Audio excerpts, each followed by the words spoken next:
mgbede ọma ụmụ Igbo, achọrọ m ikwu maka ịtụ alụsị yana ebubo alụsị in Igbo spirituality. What does it mean? So if you're new to this channel, don't forget to subscribe, don't forget to comment, don't forget to share, and don't forget to inform or invite your friend. We talk about Ordinary.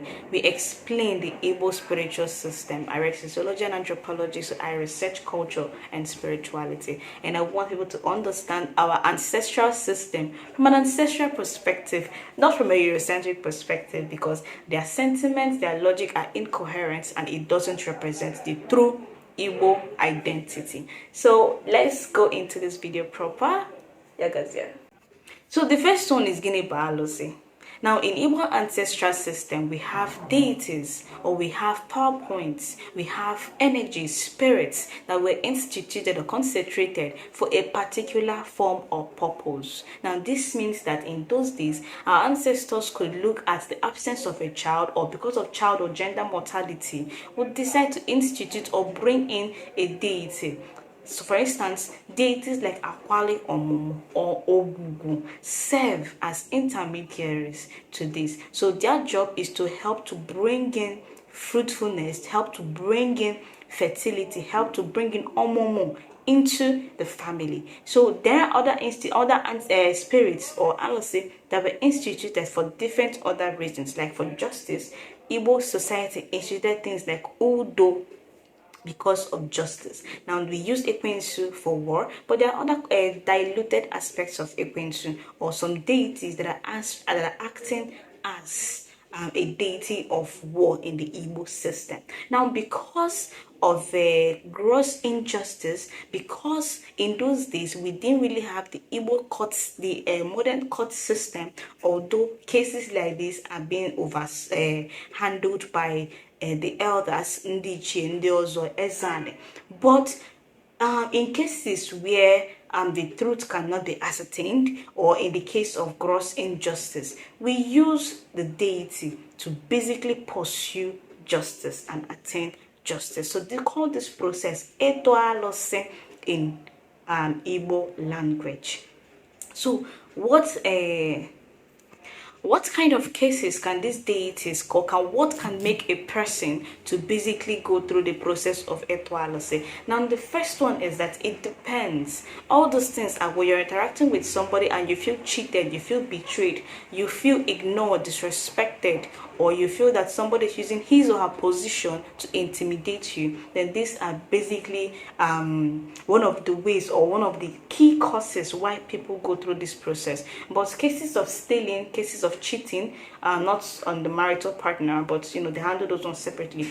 Then cases of cheating, being cheated in business. For instance, you borrowed money from me and you decided not to give me my money. I could decide to summon you before a deity, especially when I feel that you have a higher position, and if you take it to the court, you can be able to intimidate me with your wealth. So for us to basically attain or achieve justice, we go through this process of Itu-Alusi or Itu-Alusi. So how is it done? Now, the error that we do now in these current days is that people just go to a deity and they just summon a person. No, they send the deity on these kinds of mission without first of all informing the person that offended him or her. Because before a deity is being informed or is being sent to go and basically seek justice on a particular case, we, the human beings, the elders, the umunna, the people involved, would have to first of all come together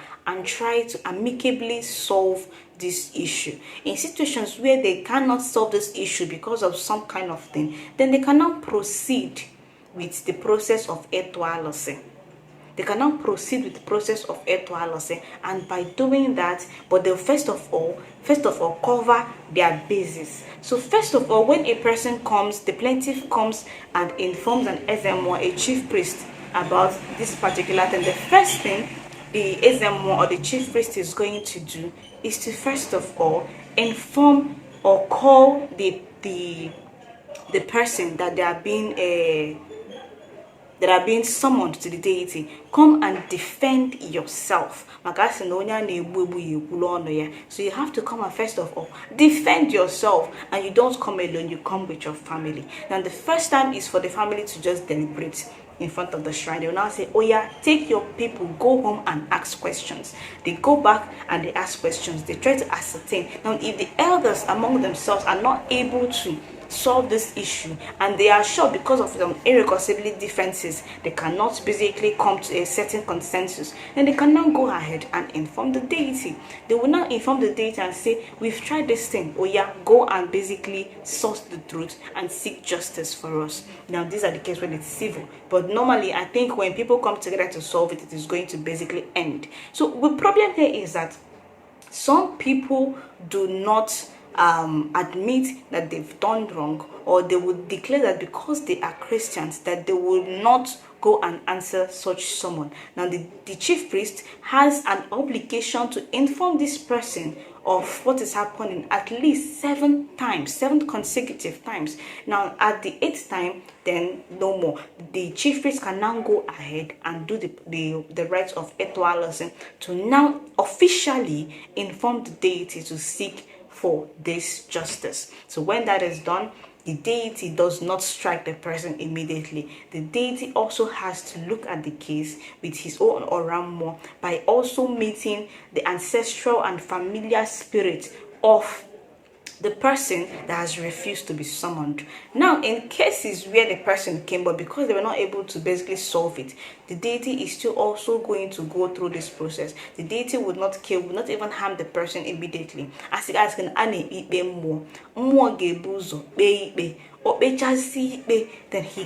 the spirit can now take actions. So when the spirit have actually been informed, the deity have been informed, the deity would go to the chi, would call the chi of the individual, call the ezumezu, call the ndichi, and inform them. Then they would begin to deliberate on this issue to know what happened. Now, when this case is now going on, and peradventure, one person, the guilty partner, the guilty person, even though you claim you don't believe in ordinary or you don't want to practice, now the tendencies of you seeing or having revelations on this particular issue is there. You could see yourself being in front of deities, especially when you're the kind of person you don't practice ordinary and you've never been to a deity, so it becomes weird for you. So, and you know that you have an ongoing case like this with a deity, then you know that something is wrong somewhere. It is time for you, because your forces, your familiar and ancestral forces, are trying to make you see what is happening, and for you to basically try to seek and solve this problem before it becomes disastrous for you. For the person that went to now onye toro mmadụ na-alụsị, for the person that initiated this process, you also have a job, because this process comes with certain rules. One of the rules is that you're not going to eat, drink, talk to the person onye toro na-alụsị. You're basically separating yourself from that person. Even when that person dies, you're also obligated to come with some certain items to appreciate this deity for a job well done. Now, for this person, you already have, for the person, you are already seeing some signs that something like this is actually happening. It now falls on you to try to make things right. Now, how do you make things right? First of all, the first thing you're going to do is not to look for a church or to look for a dibia. You have to first of all restitute. If it's an issue of money, you have to bring that money. If it's something you did, you have to find a way to, seek for forgiveness and ask the person to forgive you. Now, once they first of all addressed the bone of contention, the next thing that they're going to do is what we call Igbo, which is the process of taking or removing the essence of a deity from a family and returning it back to its original environment. Because in an absence of you not returning that deity, it is going to cause a problem for the family, especially if the bone of a contention was not met and the person eventually dies as a result of the deity striking or affecting the person, or as a result of the process of the Itu-Alusi. Now, what is going to happen here is that the essence of that deity is going to remain in that family and causing excess misfortunes and problems, especially if they buried that individual. So if they bury that individual, then it becomes a very drastic problem. It becomes a very huge problem. So what we do here in the ancestral perception is to take back the essence of that deity. So these days people have this idea that when somebody offends you, no matter how minimal the problem is, you do run to the deity because of this process. Now it's kind of making this process lose its value. I think it's now becoming a joke. That is also because we don't follow the right ways or the right process of doing things. Now people sometimes leave their own ancestral shrines and communities and run to the deity in another community to basically carry out this process, and it's a problem because you have to first of all inform the deity in your father's house and the Ndichi in your father's house before carrying out or going on embarking on missions like this. That's why the deity first of all comes and does not strike that individual. First of all, the deity would have to first of all pass its judgment. And who does it meet? The deity will first of all meet your own familiar and ancestral spirits. So when you go on this process without following the due or the set out rules, the protocols, it becomes a problem. It makes the whole thing like it looks like a child's play and something that people should not take seriously. And this is why people are no longer, when you tell somebody they're like, please, it's not possible, a deity cannot do it. That's because we do not follow the normal rules. In some situations they follow the normal rules of doing it. They'll inform that person, and when that person refuses to adhere to what the instructions or what they're telling the person, now the deity will basically do what it wants to do with the permission of that person's ancestral and familiar spirits. So generally I think this system is supposed to seek for justice for the poor, for the people that they've been really hurt.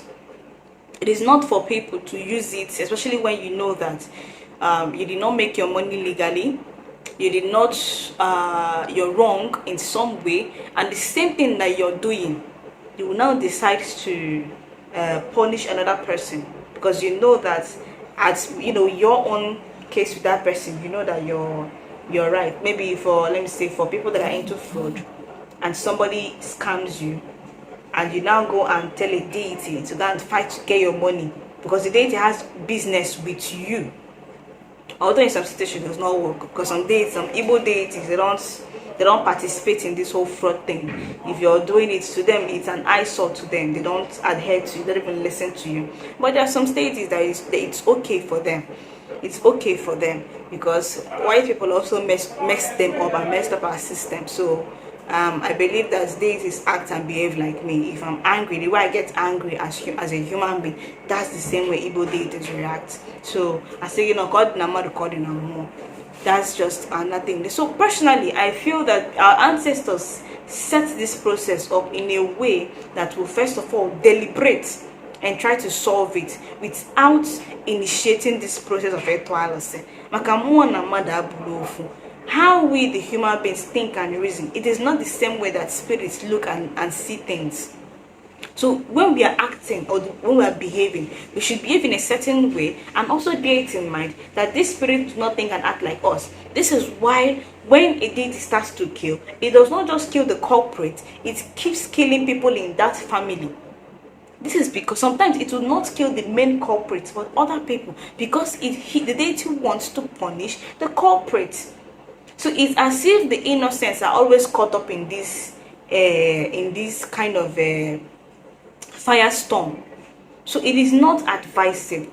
So we should try to negotiate better. We should try to look at ourselves and try to basically find out things.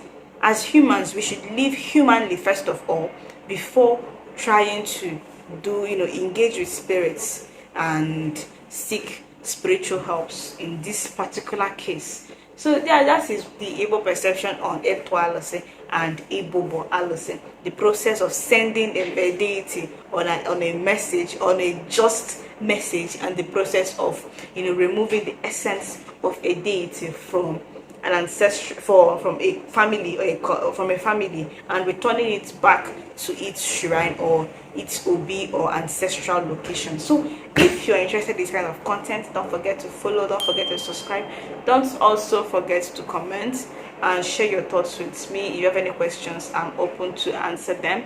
And until next time, like I said.